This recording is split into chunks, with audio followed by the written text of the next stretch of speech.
আসসালামু আলাইকুম প্রিয় শিক্ষার্থীরা। আজকে আমরা আলোচনা করব ইমপ্রুভমেন্ট এক্সাম নিয়ে।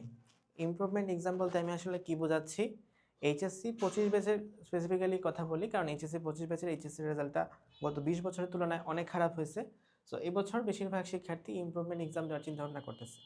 ইমপ্রুভমেন্ট এক্সাম বলতে আমি তাদেরকেই বোঝাচ্ছি যারা এইচএসসি 25-এ এইচএসসি পরীক্ষা পাস করছে এবং এইচএসসি 26 সালে জিপিএটা বাড়ানোর জন্য পরীক্ষা দিবে।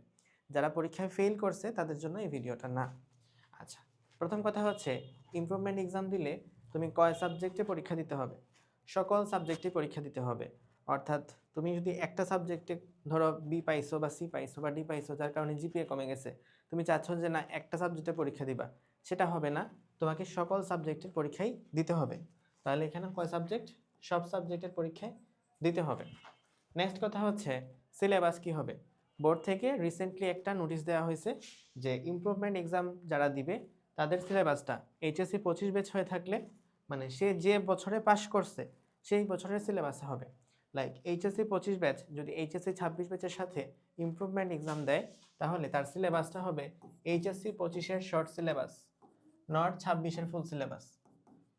তাহলে ইমপ্রুভমেন্ট এক্সামিনরা এইচএসসি 25-এর শর্ট সিলেবাস দিয়ে দিবে। যদি কেউ এসএসসি 25 ব্যাচের হয়ে থাকে তাহলে সে এসএসসি 25 হিসেবেই দিবে। তারপরে কথা হচ্ছে প্র্যাকটিক্যাল এক্সাম দেওয়া লাগবে কিনা। ইয়েস, প্র্যাকটিক্যাল এক্সাম আলাদা করে খাতা বানাইতে হবে, লিখতে হবে, লিখে তারপর হচ্ছে কলেজে সাবমিট করে প্র্যাকটিক্যাল এক্সামটাও তোমাকে অ্যাপিয়ার করতে হবে। তো প্র্যাকটিক্যাল এক্সাম দিতে হবে। নেক্সট কথা হচ্ছে তোমার কলেজে টেস্ট পরীক্ষা দেওয়া লাগবে কিনা। এই বিষয়টা হচ্ছে আপেক্ষিক, লাইক এক এক কলেজে এক এক রকম, কিন্তু বোর্ডে এমন কোনো বাধ্যবাধকতা নাই যে তোমাকে টেস্ট পরীক্ষা পাশ করে আসতে হবে। সুতরাং তুমি যদি কলেজে ঠিকমতোভাবে জোরাজুরি করতে পারো তাহলে টেস্ট পরীক্ষা না দিলেও হবে। তবে এটা ডিপেন্ড করে ফুললি কলেজের উপর। কলেজ তোমাকে যদি অ্যালাউ করে যে টেস্ট পরীক্ষা দিতে হবে, না দিলে হবে না, তাহলে টেস্ট পরীক্ষা দিতে হবে। যদি অ্যালাউ করে যে টেস্ট পরীক্ষা না দিলেও চলবে, তাহলে না দিলেও চলবে। সো এটা হচ্ছে একদম তোমার কলেজের নিজস্ব ইন্টারনাল ব্যাপার। তারপরে কথা হচ্ছে রেজাল্ট। যে রেজাল্ট ধরো তুমি আগের বছর পাইছিলা জিপিএ 3, এই বছর চাচ্ছ জিপিএ 5 পাইতে, পরীক্ষা দিলা, পরীক্ষা জিপিএ বাড়লো তো বাড়লো নাই, উল্টা হচ্ছে 2.8 হয়ে গেল। তোমার জিপিএ আসলে কোনটা কাউন্ট হবে? জিপিএ কাউন্ট হবে যেটা নতুন আসছে, অর্থাৎ ইমপ্রুভমেন্ট এক্সাম দিয়ে তুমি যে জিপিএটা পাবা সেই জিপিএটাই কাউন্ট হবে। আর একটা কথা অনেকে জিজ্ঞেস করে যে ইমপ্রুভমেন্ট এক্সাম দিয়ে রেজাল্ট বাড়ে কি না, ইমপ্রুভমেন্ট এক্সাম দিলে হচ্ছে রেজাল্ট আপগ্রেড হয় কি না। ইয়েস, ইমপ্রুভমেন্ট এক্সাম দিলে রেজাল্ট বাড়ে। আমি হচ্ছে এই যাবতীয় যা কিছু ইনফো আছে সব কিছু আমার একটা বন্ধু থেকে কালেক্ট করছি। সে হচ্ছে ইমপ্রুভমেন্ট এক্সাম দিছিল, দিয়ে হচ্ছে মেডিকেলেও বসছে। সো তার কাছ থেকেই এখানে যা কিছু ইনফো আছে সব কিছু তার কাছ থেকেই নেওয়া। ওর জিপিএ ছিল 3.2, সে হচ্ছে জিপিএ 5 পাইছে শেষ পর্যন্ত। সো মোটামুটি জিপিএ কিন্তু আপগ্রেড হয়, এমন না যে তো তোমার আলাদা করে পরীক্ষা নিচ্ছে সো আলাদাভাবে বিচার করবে, তোমাকে অতটা জিপিএ দিবে না। বিষয়টা হচ্ছে তুমি যদি পরীক্ষা ভালো দাও তাহলে তুমি অবশ্যই ভালো করবা। পরীক্ষা আগের থেকেও খারাপ দিলে তো তোমার আগের থেকে খারাপ জিপিএ আসবে। ডিপেন্ড করতেছে তোমার পরীক্ষার উপরে।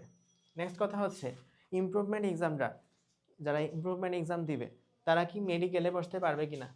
উত্তর হচ্ছে মাত্র 2বার, অর্থাৎ মেডিকেল ভর্তি পরীক্ষা 2022-23 সেশন এবং 2023-24 সেশন, এই 2 বছর ছাড়া মেডিকেল ভর্তি পরীক্ষার ইতিহাসে প্রত্যেক বছরেই ইমপ্রুভমেন্ট এক্সাম দেওয়া যেত।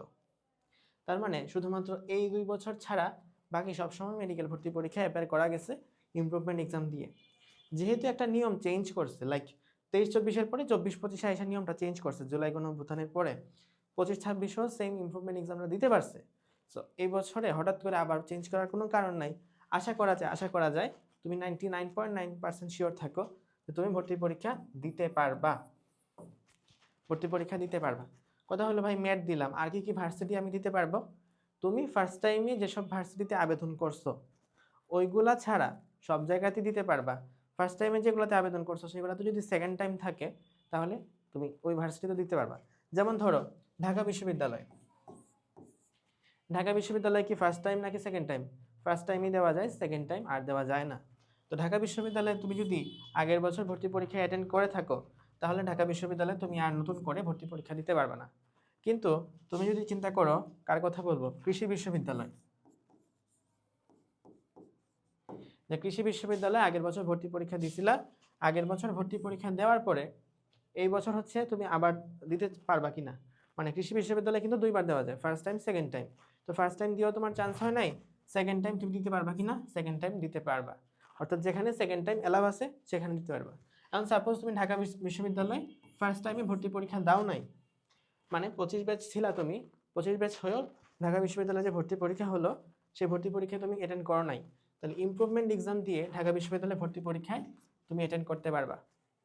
ওকে, নেক্সট কথা হচ্ছে কিভাবে ইমপ্রুভমেন্ট এক্সামের জন্য আবেদন করব। ইমপ্রুভমেন্ট এক্সামের জন্য তুমি আবেদন করতে পারবা তোমার কলেজের সাথে কথাবার্তা বলে। তাহলে কলেজে যে কলেজের অফিসে কথা বলবা যে আমি হচ্ছে ইমপ্রুভমেন্ট এক্সাম দিব, এইচএসসি 25 ব্যাচের ক্যান্ডিডেট ছিলাম, এখন হচ্ছে এইচএসসি 26 ব্যাচের সাথে ইমপ্রুভমেন্ট এক্সাম দিতে চাই। তাহলে কলেজ ওই অনুসারে ব্যবস্থা নেবে, তোমাকে এখানে আলাদা করে বোর্ডে দৌড়াদৌড়ি করা লাগবে না। আচ্ছা, সুবিধা অসুবিধা নিয়ে কথাবার্তা বলতেছি, মাঝখানে একটু কথাবার্তা বলে নিই যে আমাদের এইচএসসি 26-এর জন্য যে কোর্স আছে সেই কোর্সে তুমি যেহেতু ইমপ্রুভমেন্ট এক্সাম দিবা, সো এই কোর্সটাই তুমি নিতে পারো। ইমপ্রুভমেন্ট এক্সাম যেহেতু শর্ট সিলেবাসে হবে, তোমাকে এখানে শর্ট সিলেবাসের অংশটুকু আর একটু বেশি এক্সাম নিয়ে ঝালাই করে নেওয়া হবে আর কি। আর আলাদা করে প্রি মেডিকেল এবং মেডিকেল, প্রি মেডিকেল অনেকে করতে চায় না যেহেতু এইচএসসি সিলেবাস তোমার খুব বেশি পড়া হয় নাই। আবার অনেকে আছে যে না কোনো একটা অসুবিধার কারণে, হয়তো কোনো অসুস্থতার কারণে দিতে পারে না আগের বছর, এই বছর দিতে যাচ্ছে, সো প্রি মেডিকেল তুমি চাইলে করতে পারো, তোমার কাছে এটা অপশন থাকলো। আর ফুল মেডিকেলে দেখো আমাদের চেয়ে বেশি ক্লাস, আমাদের চেয়ে বেশি এক্সাম, আমাদের চেয়ে বেশি পিডিএফ এবং যা যা কিছু লাগে একটা স্টুডেন্টের জন্য সব কিছু মানে সব কিছু একসাথে তুমি পাবা একটা মাত্র কোর্সে। কোর্সের ফি খুব বেশি না, 4,499 টাকা। কীভাবে এনরোল করবা সব কিছু ডেসক্রিপশন এবং কমেন্ট বক্সে দেওয়া থাকবে, তো তোমরা চাইলে ওখান থেকে চেক করে নিবা। আর বাকি সব ক্লাস কিন্তু আমিই নিব, ঠিক আছে। ইমপ্রুভমেন্ট এক্সাম সুবিধা অসুবিধা কি? সুবিধা হচ্ছে তুমি যদি মেডিকেলে এক্সাম দাও তাহলে তোমার কি মার্ক কাটবে নাকি কাটবে না। তুমি যদি আগের বছর মানে এইচএসসি 25 ব্যাচের যে মেডিকেল ভর্তি পরীক্ষা হইলো 12 ডিসেম্বর, সেই পরীক্ষায় অ্যাপিয়ার না করে থাকো তাহলে তোমার 3 কাটবে না। অর্থাৎ তুমি এক বছর যদি পরীক্ষা দিয়ে ফেলো, মেডিকেল একবার দিয়ে ফেলছো, তাহলে তোমার 3 মার্ক কাটবে। সোজা কথা, তুমি এইচএসসি 25 ব্যাচ, তুমি 12 ডিসেম্বর 2025-এর যে ভর্তি পরীক্ষা হলো সেই ভর্তি পরীক্ষায় যদি অ্যাপিয়ার না করে থাকো, ভর্তি পরীক্ষা না দিয়ে থাকো, তাহলে হচ্ছে তোমার 3 মার্ক কাটবে না পরের বছর দিলে। আর যদি তুমি পরীক্ষা অ্যাটেন্ড করে থাকো তাহলে হচ্ছে তোমার 3 মার্ক কাটবে। আই গেস বুঝাইতে পারছি। তাহলে নেগেটিভ মার্কিং 3 তাদেরই কাটবে যারা সেকেন্ড টাইমার, অর্থাৎ ফার্স্ট টাইমে দিছে পরীক্ষা। যারা ফার্স্ট টাইমে দেওয়া নাই তাদেরকে কাটবে না। তারপরে কথা হচ্ছে অসুবিধা কি?